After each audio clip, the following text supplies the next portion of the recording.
तो ऐसा व्यक्ति क्या है वास्तव में? ऐसा मतलब ज्ञान, ज्ञान वास्तव में क्या है भगवान? ज्ञान को घोषित करते हैं सारे वर्सेस के अंदर। क्या करते हैं? Let's see. अमानित्वमिदं अमानित्वं लब्ध्वाहं हिंसाकान्तिरर्जवम् आचार्यपासनं शौचं स्थिर आत्मविनिग्रह इन्द्रियार्थेषु वैराग्यम् अहङ्कारम एव च जन्ममृत्युजराव्याधि दुःखदोषानुदर्शनम् असक्तिकरणाभीशं पुत्रदागर्हादिषु नित्यं च समचित्वमिष्ट हानिष्टोपापत्तिषु तु मयि चानयोगेन भक्तिरव्यभिचारिणी विभक्तिदेश विभक्तदेशसेवित्वा मृत्युर्जनसंसदि आध्यात्मज्ञानितव्यं तत्त्वज्ञानार्थदर्शनम् एतज्ज्ञानिमिति प्रोक्तम् अज्ञानं यो यत्ततोऽन्यथा। तो बहुत सारी बातें बोल रहे हैं, लेट्स सी। तो ये सारी क्वालिटीज भगवान बता रहे हैं जो कि वास्तव में अज्ञान ज्ञान है। ज्ञान, अगर कोई व्यक्ति बोलता है कि मेरे अंदर बहुत ज्ञान है या मैं ज्ञानी हूँ, तो उसके अंदर कौन कौन सी क्वालिटीज होनी चाहिए भगवान बताते हैं इस पूरे वर्ष के अंदर, चारों वर्ष के अंदर। क्या बताते हैं? नम्रता,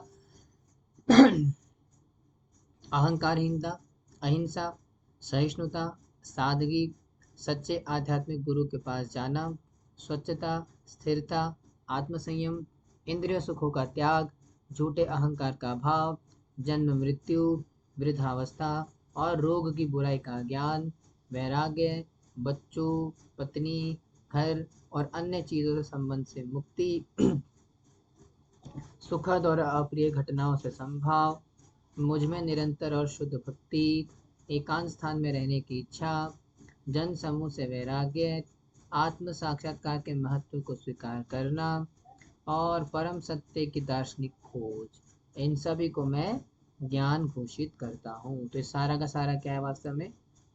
इन सबको भगवान, इन सारी क्वालिटीज को भगवान ने ज्ञान घोषित किया, और इसके अतिरिक्त जो कुछ भी है वह ज्ञान है। ठीक है जी। तो भगवान ज्ञान के विषय में क्या बताते हैं कि सारी क्वालिटीज जो यहाँ पे दी गई है ये वास्तव में ज्ञान है, और इसके अलावा जो बच गया है वह ज्ञान है। ठीक है। Now going forward, let's see भगवान आगे क्या कह रहे हैं कि ज्ञेयं यत् प्रवक्ष्यामि यज्ञात्वा अमृतं श्रुतेत् अनादिं त परं ब्रह्मान् अनादिमत्परं ब्रह्म न सत्त न शुद्ध उच्यते। अब मैं उस ज्ञान का वर्णन करूंगा जिसे जानकर तुम शाश्वत अनुभव करोगे। ठीक है। तो अब भगवान बता रहे हैं उस विशेष ज्ञान के बारे में जो कि अर्जुन को शाश्वत, यानी कि इटर्नल, इटर्निटी का एहसास कराने वाला है, इटर्नल अनुभव कराने वाला है, और जो कि ब्रह्म, जो आत्मा है, अनादि और मेरे अधीन है, इस भौतिक संसार के कारण और प्रभाव से परे विद्यमान है। और किस चीज का ज्ञान देने वाले भगवान? ब्रह्म का, आत्मा का। उस आत्मा का ज्ञान देने वाले हैं जो कि इस भौतिक संसार से परे है और इस पूरे भौतिक संसार का कारण और प्रभाव से परे है। यानी जितना इस भौतिक संसार में जितनी एक्टिविटीज हो रही है वो आत्मा को प्रभावित नहीं कर सकते, तो उसका ज्ञान क्या भगवान देने वाले हैं। तो क्या देने वाले हैं? Let's see. सर्वता पाणिपादं तत्सर्वोत्तिशिशिरुखं रोमुखं सर्वता श्रुतिमल्लोके सर्वा अमृत तिष्ठति। उनके हाथ पैर आंखें सिर और चेहरे हर जगह है और उनके कान भी हर जगह है। इस प्रकार परमात्मा विद्यमान है जो हर चीज में व्याप्त है। तो क्या बता रहे? वो जो परमात्मा स्वरूप में व्यक्ति है, कौन है? भगवान श्री कृष्ण स्वयं। वो जो परमात्मा है वो वास्तव में क्या है? हर चीज में विद्यमान है, हर जगह उनका निवास है, हर जगह वह विद्यमान है। तो वो परमात्मा स्वरूप जो कि हर जगह विद्यमान है। ठीक है जी। तो वो कौन है वास्तव में? उसका ज्ञान देने वाले भगवान। ठीक है, समझ में आ रहा है ना? तो क्या बता रहे हैं? जिसके कि हाथ नहीं है, पैर नहीं है, सिर और चेहरे जगह, अनेक कान भी हर जगह है, यानी कि भगवान वो परमात्मा, उसका ज्ञान जिसके कि हाथ पैर आंखें सिर चारों तरफ फैला हुआ है, हर जगह विद्यमान है। तो उसका ज्ञान मैं आपको देने वाला हूँ। कैसे दे रहे हैं, लेट्स सी। सर्वेन्द्रिया गुणाभासम सर्वेन्द्रियाय विवर्जितम असक्तम सर्वभूषेव निर्गुणम गुणभोक्तृ च। परमात्मा समस्त इंद्रियों का मूल स्रोत है, फिर भी वह इंद्रियों से रहित है। तो ये क्या बता रहे भगवान के ज्ञान के विषय में, कि ऑल दो जो परमात्मा है, जो सुपर सोल, जो भगवान का साक्षात परमात्मा स्वरूप है, वो सारी इंद्रियों से परे तो है, लेकिन फिर भी वो इंद्रिय से रहित है। यानी कि सारी इंद्रियों का जो कारण मात्र है वो परमात्मा ही है, लेकिन सारी इंद्रियों उन्हीं से निकलने के बावजूद भी वो खुद इंद्रियों से रहित है। यानी कि उनके अंदर सेंसेस नहीं है, मटेरियल सेंसेस नहीं है, जिसके माध्यम से वो एंटेंगलमेंट में है। वो क्या है, अनासक्त है। अनासक्त है, यद्यपि वह समस्त जीवों का पालनहार है, वह प्रकृति के गुणों से परे है, और साथ ही वह भौतिक प्रकृति के समस्त गुणों का स्वामी भी है। तो यानी कि भगवान दोनों ही है, सारे इंद्रियों के भी स्रोत हैं, सारी भौतिक प्रकृति के भी स्रोत हैं, समस्त गुणों के भी स्रोत हैं, लेकिन फिर भी क्या है, इनसे परे है। यानी कि हमारे जो इंद्रियां हैं, मटेरियल सेंसेस, वो भी परमात्मा की विस्तार ही है, फिर भी परमात्मा उसके अंतर्गत नहीं आते। और साथ ही साथ जितने भी प्रकृति के गुण हैं, भौतिक प्रकृति है, ये पूरी भौतिक प्रकृति और भौतिक प्रकृति के जितने भी गुण हैं, वही परमात्मा से ही आते हैं। लेकिन फिर भी जो परमात्मा, जो कि भगवान श्री कृष्ण स्वयं परमात्मा रूप में है, वो फिर भी इन दोनों से डिटैच्ड है, इन दोनों से अटैच नहीं है। और ये बात बता रहे भगवान अर्जुन को, कि इस ज्ञान को जाकर के आप परम शाश्वतता को प्राप्त करोगे, इटर्निटैलिटी को प्राप्त करोगे। कितना प्राप्त करते हो तो बात की बात है, लेकिन हाँ, मोटा मोटा बात समझ में आ रही है अर्जुन को भी, कि भगवान किस दिशा में मुझे आगे लेके जा रहे हैं। और क्या कह रहे हैं आगे, लेट्स सी। बहिरन्तश्च भूतानाम् आचारम चरमेव च सूक्ष्मतत्त्वद्विजेयं सूक्ष्मतत्त्वद्विजे सूक्ष्मं सॉरी सूक्ष्मतत्त्वद्विजेयं सूक्ष्म चान्तिक च तथा। परम सत्य सभी सजीव प्राणियों, गतिशील और अचल के भीतर और बाहर विद्यमान है। क्योंकि हर वह सूक्ष्म है, इसलिए भौतिक इंद्रियों की तुष्टि से उसे देखा या जानना संभव है। यद्यपि वह अत्यंत दूर है, फिर भी वह सभी के निकट है। तो वो परमात्मा कैसे है, सभी प्राणियों, गतिशील और अचल, सब जितने भी हैं, चाहे अचल वस्तु हो या चल वस्तु हो, इन सब के क्या है, इन सब के भीतर भी है और बाहर भी विद्यमान है। इतो नरसिम्हा पदो नरसिम्हा, यानी Krishna is with in and without, दोनों ही है। क्यों ऐसा, क्योंकि भौतिक सूक्ष्म है और भौतिक इंद्रियों के परे है, और भौतिक इंद्रियों से देख पाना उन्हें असंभव है। इसलिए भगवान ने भी क्या करा, अर्जुन को दिव्य दृष्टि प्रदान करी, क्योंकि भगवान जानते हैं कि अर्जुन बिना दिव्य दृष्टि को प्राप्त करे मेरे विराट रूप का दर्शन नहीं कर सकते। इसलिए भगवान ने भी क्या करा, यहाँ क्या बता रहे, भौतिक इंद्रिय है ना, भौतिक मटेरियल सेंसेस से भगवान को एक्वायर कर पाना संभव है। और यहाँ हालांकि जब परमात्मा है वो बहुत दूर प्रतीत होते हैं, लेकिन फिर भी सबके निकट है ना। ये बता रहे भगवान अर्जुन को परमात्मा के ज्ञान के विषय में। और क्या बता रहे हैं, लेट्स सी। अविभक्तं च भूतेषु विभक्तिमेव च स्थितं भूतभृत्या तच्चेज्ञं दृश्यसु प्रभविष्णु चा। यद्यपि परमात्मा समस्त प्राणियों में विभाजित प्रतीत होता है, परंतु ये कभी विभाजित नहीं होता। ठीक है जी, वह एक ही स्वरूप में विद्यमान है। यद्यपि वह प्रत्येक जीव का पालनहार है, यह समझना आवश्यक है कि वह सबका उपभोग और विकास करता है। तो क्या बोल रहे हैं, हालांकि परमात्मा विभाजित हुआ नजर आता है, डिवाइडेड नजर आता है कि परमात्मा विभाजित हो गई, पर फिर भी वो विभाजित नहीं होते। जिस प्रकार से नदी होती है, अब नदी में देखोगे अक्सर आपने डिवाइड हो जाती है बीच में, अगर कोई पत्थर आ जाए, कुछ भी आ जाए, तो वो डिवाइड हो जाती है। तो डिवाइड होने के बाद फिर आगे चले कहीं ना कहीं मिल जाती है फिर से। देखा ना आपने, नदियों में होता है ऐसा। थोड़े समय के लिए क्या लगता है कि जैसे डिवाइडर आया तो पत्थर चट्टान आ गई, तो नदी बढ़ गई, लेकिन वास्तव में नदी बटी नहीं है, वो आगे जाके फिर मिल जाती है ना। तो वैसे ही परमात्मा भी क्या है, विभाजित हुए नजर आते हैं, लेकिन विभाजित हुए नजर आने के बावजूद भी वो विभाजित नहीं भी होते, स्वरूप में अपने विद्यमान रहते हैं, और प्रत्येक जीव के पालनहार है, सब जीवों का पालन करते हैं, और साथ ही साथ सबका उपभोग करने वाले, विकास करने वाले, सबका पालन पोषण करने वाले वही परमात्मा स्वरूप भगवान है। ठीक है, और ये ज्ञान है अर्जुन को जो दिया जा रहा है। और भगवान ने क्या बताया ज्ञान को देने से पहले, कि ये ज्ञान अगर आप प्राप्त कर लोगे तो इटर्निटैलिटी को प्राप्त करोगे, इटर्निटी को प्राप्त करोगे, शाश्वतता को प्राप्त करोगे। तो ये वो ज्ञान है जिसको पा करके अर्जुन शाश्वतता को प्राप्त कर सकते हैं और हम भी। और ये भगवान बता रहे इसको। आगे क्या कह रहे, ज्योतिषामपि तज्ज्योतिस्तमसा परमुच्यते ज्ञानं ज्ञेयं ज्ञानव्यं हृदि सर्वस्य विवस्थितम्। वह सभी प्रकाशमान वस्तुओं के प्रकाश का स्रोत है, वह पदार्थ के अहंकार से परे और अप्रकट है। ठीक है, अंधकार से परे है, पदार्थ के अंधकार से परे है, अप्रकट से परे है ना, प्रकाश के सारे स्रोत है वो। वह ज्ञान है, वह ज्ञान के विषय है और वह ज्ञान का लक्ष्य है, वह सबके हृदय में विराजमान है। तो क्या आ गया अब ये गेय वस्तु है ना। तो भगवान ने यहाँ पे क्या बता रहे, गेय वस्तु क्या है, परमात्मा। बोले ना यहाँ पे ज्ञान के विषय, तो गेय वस्तु का क्या मतलब होता है, ज्ञान का विषय। तो अब भगवान हमें बता रहे कि ये जो मैंने बताया ना आपको अर्जुन, तो ये जो परमात्मा जिसकी चर्चा हुई है, ये है ज्ञान के विषय, यानी कि ये है गेय वस्तु जिनके बारे में ज्ञान को अर्जित करना है। क्या क्या बोला, पहले बताया क्षेत्र क्षेत्रज्ञ, तो क्षेत्र क्षेत्रज्ञ बता करके क्या बोला, ज्ञान। तो जितनी भी क्वालिटीज थी उन सारी क्वालिटीज को बताया कि ज्ञान है, और इसके अदर इसके अलावा जो चीज़ है वो ज्ञान है। तो ज्ञान बता दिया, फिर उसको एक्सप्लेन किया कि किस प्रकार से जो परमात्मा है वो परमात्मा का ज्ञान वास्तव में जो कि शाश्वतता को प्राप्त करते हैं। और वो बताया इस जो ज्ञान है, सारी क्वालिटीज है, ये सारी क्वालिटीज उस परमात्मा को जानने के लिए लगानी चाहिए। और वैसे ही जैसे ही सारा ज्ञान बताया, ग्रंथ में वहां करके बोला कि जिसके लिए ज्ञान अर्जित कर रहे हो वो परमात्मा, सॉरी वो गेय वस्तु कौन है, परमात्मा है।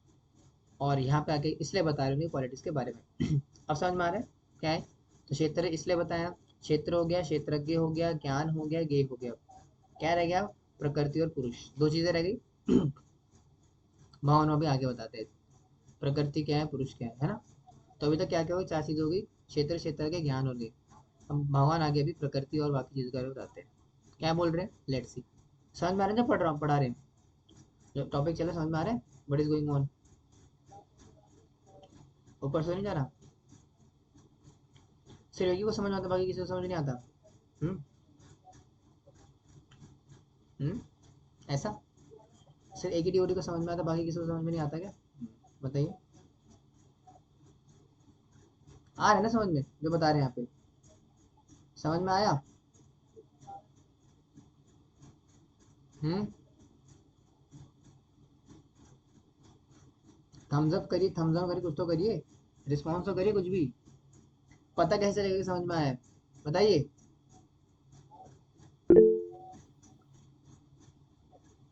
ठीक है, ओके, आगे बढ़ते हैं। नाउ लेट्स सी भगवान आगे क्या बताते हैं, जो प्रकृति और पुरुष रह गया उसके विषय में क्या बताते हैं। तो भगवान कह रहे हैं कि इति क्षेत्रम तथा ज्ञानम ज्ञेयं चोक्तं समासता मद्भक्ता ए द्विजाय मद मद्भि मद मद्भिवायोपद्यते। इस प्रकार कर्म क्षेत्र ज्ञान और ज्ञेय का संक्षिप्त वर्णन मैंने किया। बता दिया भगवान ने, कर्म क्षेत्र बता दिया, ज्ञान बता दिया और ज्ञेय बता दिया है ना। केवल मेरे भक्ति इसे पूर्णतः समझ सकते हैं और इस प्रकार मेरे स्वरूप को प्राप्त कर सकते हैं। और क्वालिफिकेशन क्या है इसको प्राप्त समझने की, भक्त। यानी कि अगर कोई व्यक्ति जानना चाहता है ना सारी चीजें, ज्ञान ज्ञेय वस्तु सब चीजें, कर्म क्षेत्र क्या है, क्षेत्र क्षेत्र के क्या होता है, ज्ञान ज्ञेय वस्तु क्या होती है, अगर कोई व्यक्ति इस बात को जानना चाहता है, इस ज्ञान को लेना चाहता है, तो पहली और आखिरी क्वालिफिकेशन क्या है कि ही और she should be the devotee of Krishna. अगर आप भगवान के भक्त नहीं हो तो आपको ये ज्ञान समझ में नहीं आने वाला। इसलिए क्या बोल रहे हैं कि you should become a devotee. तो डिवोटी बनना पड़ेगा, या डिवोटी को ही समझ में आ सकता है ज्ञान। और मैं उम्मीद करता हूँ कि आप सारे डिवोटी होंगे, because only then only you will be able to understand this. ठीक है, तो डिवोटी क्वालिफिकेशन है। Now Krishna is telling about prakriti. अब प्रकृति के बारे में क्या कह रहे हैं भगवान, प्रकृतिम पुरुषम चैव विद्यानादि भावपि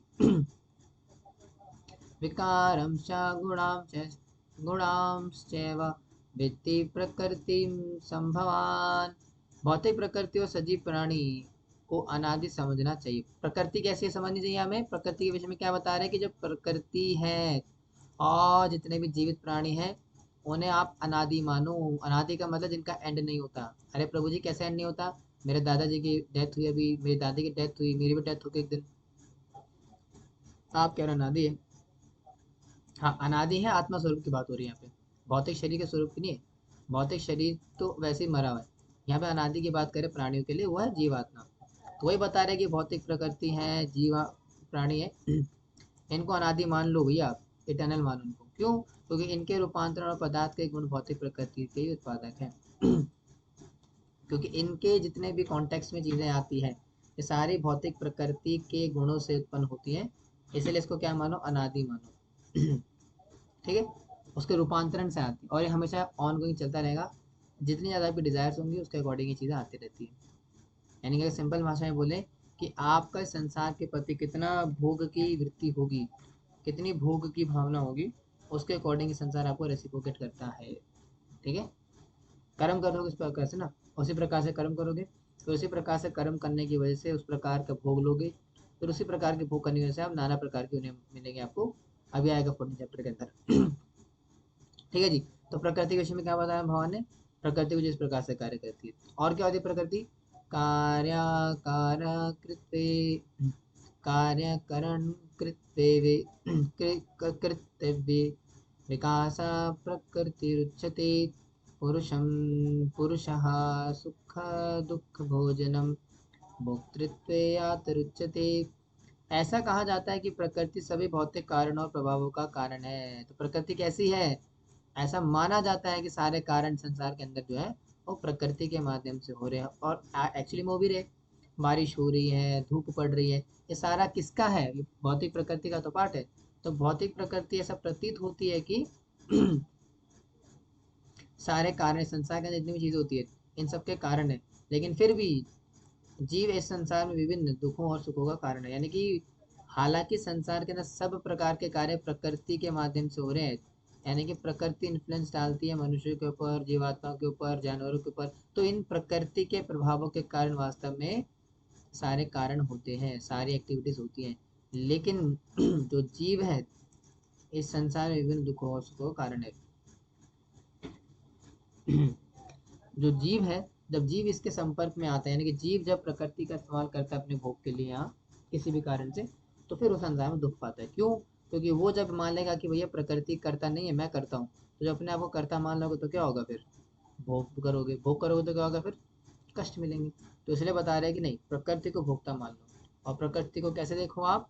पुरुषा प्रकृति स्थितो ही भुंक्ते प्रकृति जनान गुणान कारणम गुण संगस्य सदसज्जन्म योनिषु। मेरी गलती होगी, चैप्टर 14 में नीचे में आते हैं ये वर्ष की बात कर रहा था मैं कौन सा वर्ष है? अभी क्या बोला कि प्रकृति है, इस संसार में समस्त कारणों का जो भी कारण हो रहे हैं भौतिक जगत के अंदर वो सारा प्रकृति कराती है। लेकिन जीवात्मा क्या सोचता है कि मैं करता हूँ, मैं करने वाला हूँ।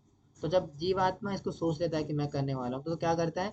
भौतिक प्रकृति में रहने वाला जीव जीवन के विभिन्न भागों का अनुसरण करता है और प्रकृति के गुणों का आनंद लेता है। ये करता है फिर, यानी कि जब प्रकृति को कर्ता ना मान करके अपने आप को मान लेता है तो ऐसा व्यक्ति क्या करेगा? फिर प्रकृति के संसाधनों का भोग करेगा।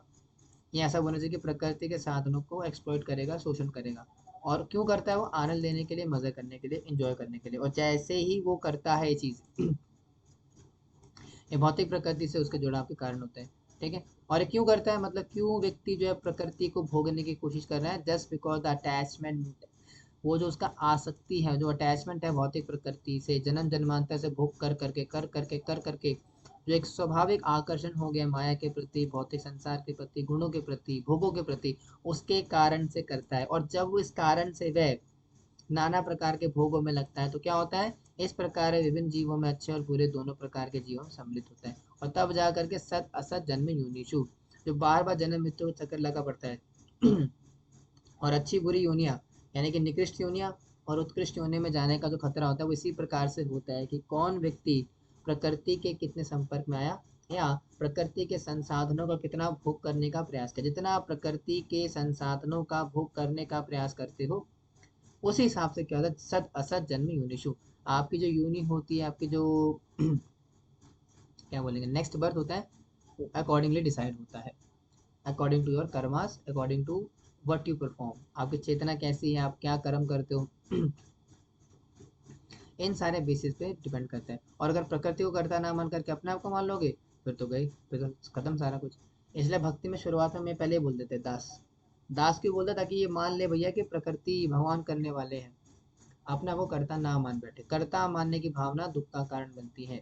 भौतिक संसार में भी और भक्ति योग के अंदर भी। इसलिए जब तक कर्ता की भावना रहेगी, मुझे कुछ करके दिखाना है ना, आज कुछ तूफानी करना है, तो जो कुछ करके दिखाने का जोश है, ये आपके लिए माया का कारण बन जाता है, बंधन का कारण बन जाता है। क्यों? क्योंकि आप इस बात को स्वीकार करने को तैयार नहीं कि भैया मैं करने वाला नहीं हूँ, प्रकृति के 3 गुण करा रहे हैं। यहाँ अगर ड्यूटी से किसी बात करे तो भगवान कराने वाले हैं। जहाँ मैं की भावना आ जाएगी, फॉल डाउन निश्चित है। आ रहा है समझ में? तो अब यहाँ पर जब बात करी हमने कि किस प्रकार से भौतिक प्रकृति देख रही है और भौतिक प्रकृति ने प्रभाव डाला हुआ है हमारे ऊपर, जिसके माध्यम से हम उनको एंजॉय करने का प्रयास करते हैं और एंजॉयमेंट के कारण अलग अलग प्रकार की यूनि में जाते हैं। लेकिन इसके अलावा क्या है कि एक ऐसा व्यक्ति है जो कि हमें इन सब कुछ करते हुए देख रहा है। जिस प्रकार से सीसीटीवी कैमरा होता है, सीसीटीवी कैमरे में सब कुछ रिकॉर्ड हो जाता है। अगर मान लो बैंक में चोरी हुई है, तो सारा कुछ सीसीटीवी कैमरे में रिकॉर्ड हो जाएगा और वो देखता भी है, लेकिन सीसीटीवी कैमरा कुछ कर नहीं सकता या करता नहीं है। वैसे ही भगवान भी क्या है, परमात्मा रूप में अंदर बैठे हुए हैं और क्या करते हैं, देखते हैं कि हम क्या क्या कर रहे हैं। क्या बोल रहे हैं, स्वर्ग के अंदर बोल रहे हैं ये बात, क्या बोल रहे हैं, उपदृष्ट्वानुमंता च भर्ता भोक्ता महेश्वरा परमात्मेति चाप्युक्तो देहिस्मिन् पुरुषः परा। फिर भी शरीर में एक और भी है, एक पारलौकिक आनंद लेने वाला, यानी कि कोई व्यक्ति इस प्रकृति के संसाधनों का भोग करके आनंद लेने का प्रयास तो करता है, लेकिन भूल जाता है कि एक व्यक्ति और बैठा है हमारे अंदर, जो कि इस सारे आनंद को ले जाता है, जो कि समस्त आकर्षणों का कारण है, जो कि हमारे जितने भी आनंद है, वो वास्तव में आनंद हम नहीं लूट रहे, वो व्यक्ति ले रहे हैं जो कि इसके पीछे, और वो कौन है? भगवान। वो भगवान है, कृष्ण है, जो कि पीछे रह करके सारा भोग रहे इस चीज को, क्योंकि परम भोक्ता भगवान ही है, हम भोक्ता नहीं है। सर्वोच्च स्वामी है जो निरीक्षक और अनुमतिदा अनुमति दाता के रूप में विद्यमान है, और जिसे परमात्मा के रूप में जाना जाता है। ठीक है जी, तो परमात्मा के रूप में को जाना जाता है और भगवान, वही भगवान श्री कृष्ण। ठीक है, सारे भोक्ता हैं, सारे प्रकार की प्रकृति के संसाधनों के भोक्ता हैं। और अगर आप इस बात को मान लोगे तो सुखी रहोगे, नहीं मानोगे तो फिर जीवन भर फ्रस्ट्रेट घूमते रहोगे। ठीक है, तो वही गीता ये बता रही है कि accept this fact, if I not able to accept, तो फिर आपका कुछ नहीं हो सकता, सिंपल सी बात। तो गीता आपको साफ साफ बोलती है। और क्या बोलती है? सा एवं वेत्ति पुरुषं प्रकृतिं च गुणे समा सर्वथा वर्तमानोऽपि नासा भूयो विजायते।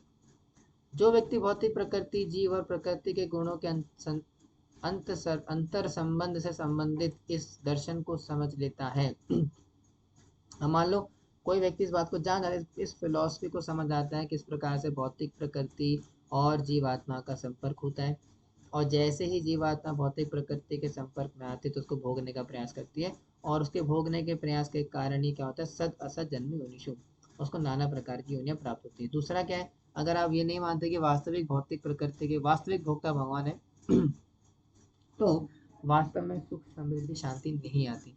इसलिए हमें इस बात को स्वीकार करना पड़ेगा कि भैया भगवान ही वास्तविक भोक्ता है और एकमात्र भोक्ता है। वह निश्चित रूप से मोक्ष प्राप्त कर लेता है। कौन? जो कि इस बात को समझ जाता है कि वास्तविक भोक्ता कौन है, भगवान है, तो मोक्ष को प्राप्त कर लेगा, मुक्ति को प्राप्त कर लेगा। वह अपनी वर्तमान स्थिति चाहे जो भी हो, इस जन्म में पुनः जन्म नहीं लेगा। तो यानी किसी भी अवस्था में अगर आप हो, अगर आप इस बात को मान लेते हो, you are fully convinced to that Krishna the ultimate enjoyer, अगर आप इस बात को मान लेते हो, तो अगला जन्म आपका पुनर्जन्म न विद्यति, आपका पुनर्जन्म इस संसार के अंदर नहीं होगा। You will B free, you will B liberated from this material world. ये भगवान की वाणी है, भगवान की वचन है गीता के अंदर जो बता रहे हैं। ठीक है जी, तो करना चाहिए।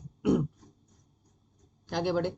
आगे भगवान बताते हैं, ध्यान आत्मनि पश्यन्ति केचिदात्मात्मना अन्य सांख्येन योगेन कर्म योगेन चापरे।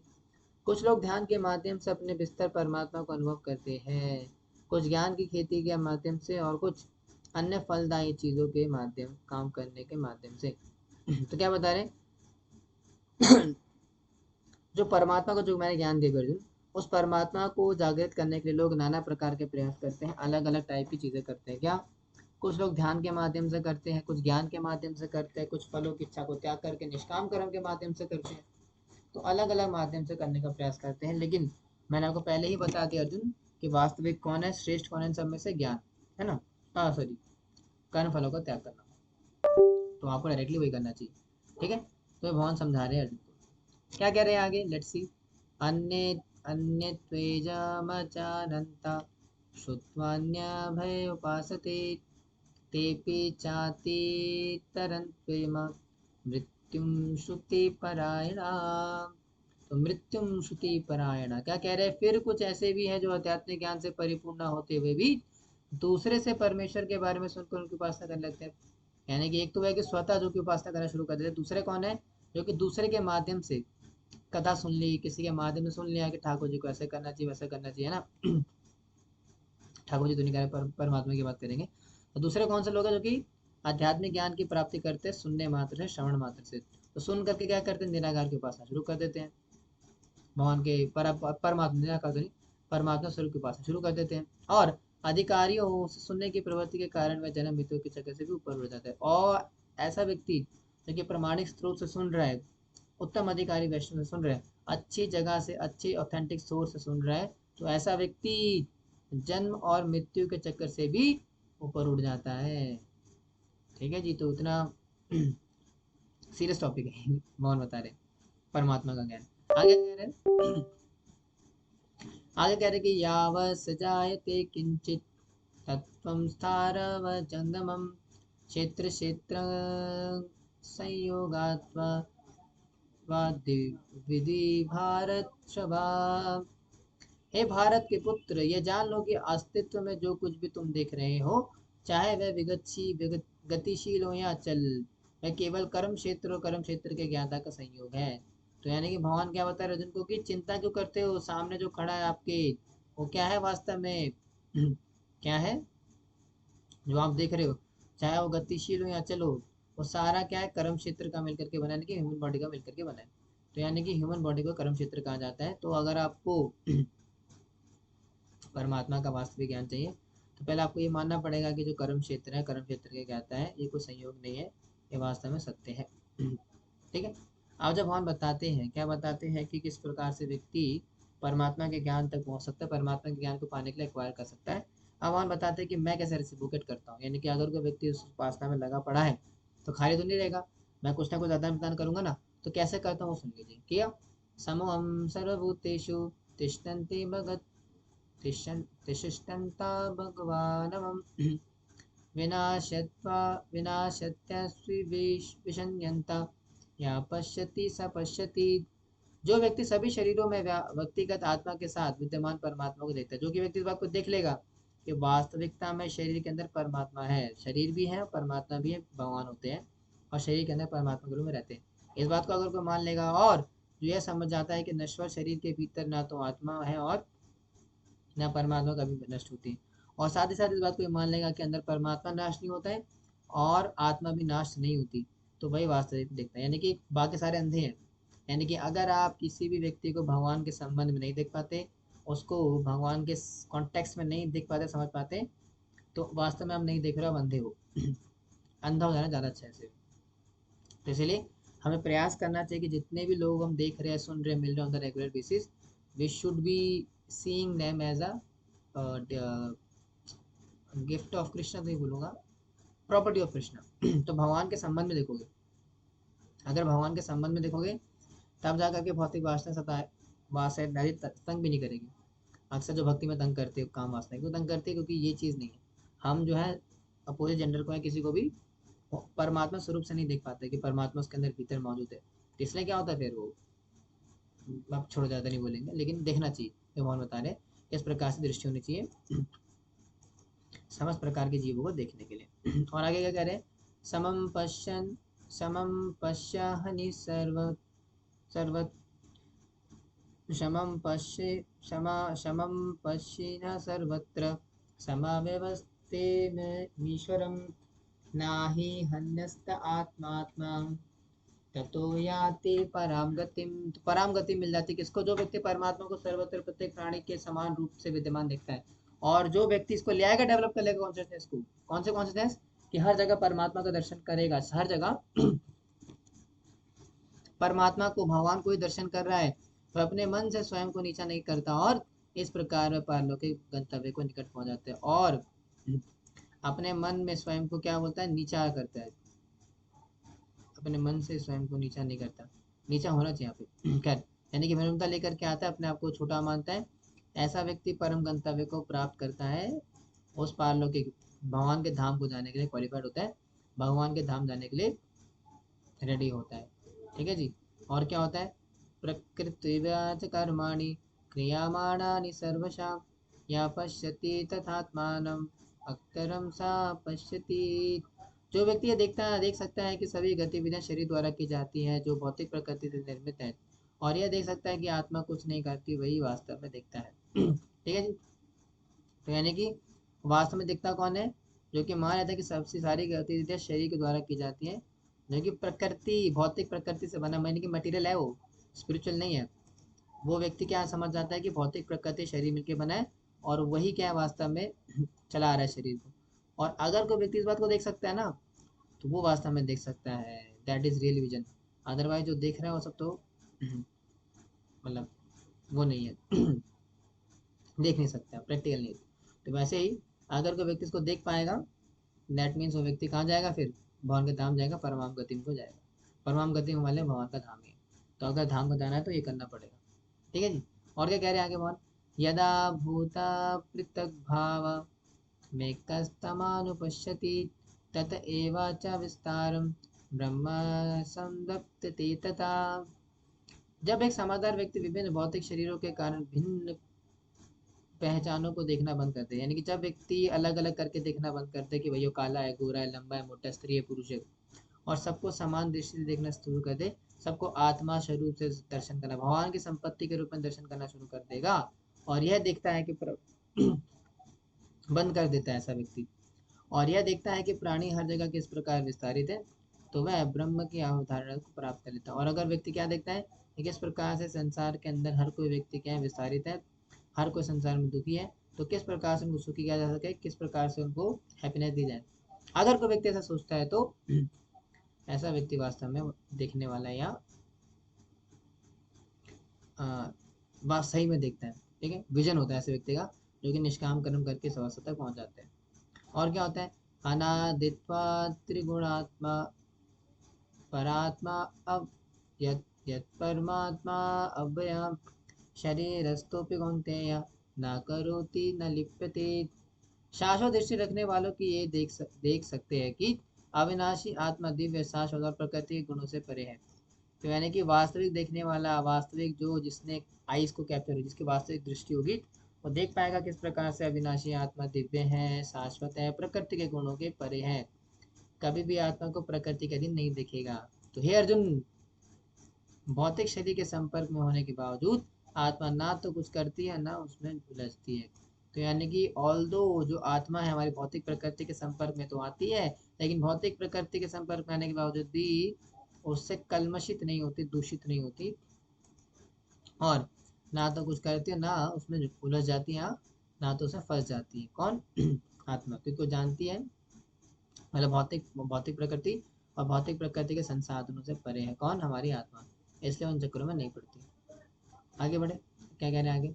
यथा सर्वगतं शोक्षाम दकाशं नोपलिप्यते सर्वत्र व्यवस्थितो देहे यथात्मानोपलिप्यते। आकाश अपने सूक्ष्म स्वभाव के कारण किसी भी चीज में विलीन नहीं होता, है ना। जिस प्रकार से आकाश होता है, क्लाउड, क्या बोलते हैं, स्काई, तो जो स्काई होता है हमारा, वो किसी भी कारण से विलीन नहीं होता, कोई भी कारण से, है ना, वो अपने स्वभाव से विलीन नहीं होता। यद्यपि वह सर्वव्यापी, यानी कि हालांकि वो हर जगह फैला हुआ है, लेकिन हर जगह फैले होने के बावजूद भी वह विलीन नहीं होता। इस प्रकार ब्रह्म दृष्टि में लीन आत्मा शरीर में तथा स्थित होते हुए भी शरीर में विलग नहीं होती। और इसी प्रकार से क्या है, ब्रह्म दृष्टि क्या है कि जिस प्रकार से ब्रह्म दृष्टि भी उस आत्मा के अंदर लीन होने के बावजूद भी अलग नहीं होती, उससे सेपरेट नहीं होती, यानी कि आत्मा और वो जो हमारी दृष्टि है वो सेम रहती है, सेम जगह पर, सेम तरीके से। Now last verses then we land. यहाँ पे क्या कह रहे हैं? यथा प्रकाश का कृष्णम लोकमिमं रवि क्षेत्रम क्षेत्री तथा कृष्णम प्रकाशन्ति महाभारत। तो कह रहे कि हे भरत पुत्र, जिस प्रकार सूर्य अकेले ही उसे इस पूरे ब्रह्मांड को प्रकाशित करता है जी, बिल्कुल करता है ना, देखा भी हमने, मतलब मूवीज के अंदर, रियल लाइफ में देखा कोई। उसी प्रकार शरीर बन रहने वाली जीव अपनी चेतना से पूरे शरीर को प्रकाशित करते हैं। जिस प्रकार से संसार के अंदर उजाला कैसे आधा जैसे भी रात हो रही है उजाला कल आएगा। तो उजाला कैसे होता है जब सूरज आता है, जब सूरज आता है, चंदा मामा सूरज मामा आते हैं, सूरज चाचू जब आते हैं। जैसे ही सूर्य आते हैं तो पूरा ब्रह्मांड में क्या होता है, प्रकाश आ जाता है, पूरा जगमग जगमग चारों तरफ हो जाता है। तो उसी प्रकार से मैं भी क्या है इस शरीर में रहने वाला हूँ। शरीर में रहने वाला क्या है, चेतना। वो चेतना भी उस सूर्य के प्रकाश के समान है। जिस प्रकार से सूर्य के प्रकाश के बिना अंधेरा हो जाता है, उसी प्रकार से चेतना के बिना भी अंधकार छा जाता है। कहाँ पे, हमारे हृदय के अंदर। एंड लास्ट वर्ड वहां क्या कहते हैं इसके अंदर, क्षेत्र क्षेत्रज्ञ यो मेरा मंत्रम ज्ञान चक्षुषा भूत प्रकृति मोक्षम च ये विदुर्यन्ति ते परम। तो क्या कह रहे हैं लास्ट वर्ष के अंदर, कि जो लोग ज्ञान की दृष्टि से शरीर और शरीर की ज्ञाता के बीच अंतर देख पाते हैं, यानी कि अगर कोई व्यक्ति ज्ञान का अर्जन करके और ज्ञान के माध्यम से इस बात को देख पाते हैं कि किस प्रकार से शरीर शरीर का ज्ञाता यानी कि क्षेत्रज्ञ किस प्रकार से अलग अलग है, वो कैसे कैसे परमात्मा अलग है और हम अलग हैं अपने क्षेत्र को जानने वाले, ये दो अलग अलग है, इसको मान लेता है। अगर कोई इस बात को जान लेता है तो और भौतिक प्रकृति के बंधन से मुक्ति की प्रक्रिया को भी समझ पाता है, और किस प्रकार से देखता है कि भौतिक प्रकृति किस प्रकार से संपर्क में आती है, हमारा शरीर किस प्रकार से भौतिक प्रकृति का बना है, और भौतिक प्रकृति के संसाधन के संपर्क में आने के लिए 5 तन मात्राएं होती है, उसके माध्यम से आता है। और ये पूरा जो डायनेमिक्स है, पूरा जो मैकेनिक्स है, अगर इस पूरे मैकेनिक्स को अगर कोई व्यक्ति समझ लेता है, समझ पाता है, तो वही सर्वोच्च लक्ष्य प्राप्त करते हैं। और ऐसा व्यक्ति क्या है, सर्वोच्च लक्ष्य प्राप्त करेगा, यानी कि भगवान के धाम जाएगा, भगवान के धाम जा करके इसको प्राप्त करेगा।